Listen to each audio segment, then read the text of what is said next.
कौन है Elon Musk और क्या क्या करते हैं? मस्क की सफलता का राज क्या है? क्या है एलन मस्क की दुनिया का सबसे अमीर शख्स बनने की कहानी? एलन मस्क जन्म दक्षिण अफ्रीका में हुआ था। उनकी मां मूल रूप से कनाडा की है और पिता दक्षिण अफ्रीका के। मस्क के अनुसार उन्हें बचपन से ही किताबें पढ़ने का बहुत शौक था। वे कहते हैं कि बचपन में मैं बहुत ज्यादा शांत रहता था, इस वजह से मुझे बहुत परेशान भी किया गया। 10 साल की उम्र में एलन मस्क ने कंप्यूटर प्रोग्रामिंग सीखी और 12 साल की उम्र में उन्होंने ब्लास्टर नामक एक वीडियो गेम तैयार किया जिसे एक स्थानीय मैगजीन ने उनसे $500 में खरीदा।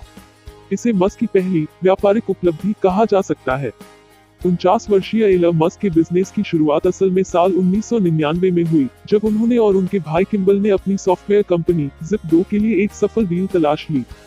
इससे मिले पैसे को 27 वर्ष की उम्र में मस्क ने एक नई कंपनी में लगाया जिसका नाम था X.com और इस कंपनी का दावा था कि वो पैसा ट्रांसफर करने की व्यवस्था में क्रांति लाने वाली है। मस्क की इसी कंपनी को आज पेपाल के नाम से जाना जाता है, जिसे साल 2002 में eBay ने खरीद लिया था और इसके लिए मस्क को $165 मिलियन मिले थे।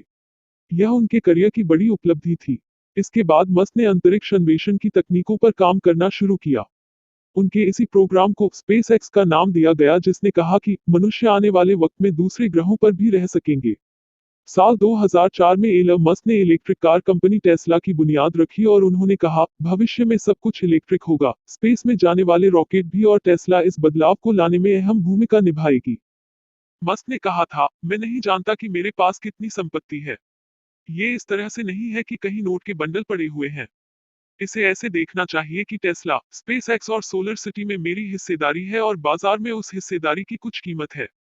पर मुझे वाकई इससे फर्क नहीं पड़ता क्योंकि मेरे काम करने का लक्ष्य ये नहीं है। रॉलेट लिखते हैं कि मस्क का यह नजरिया शायद काम कर रहा है।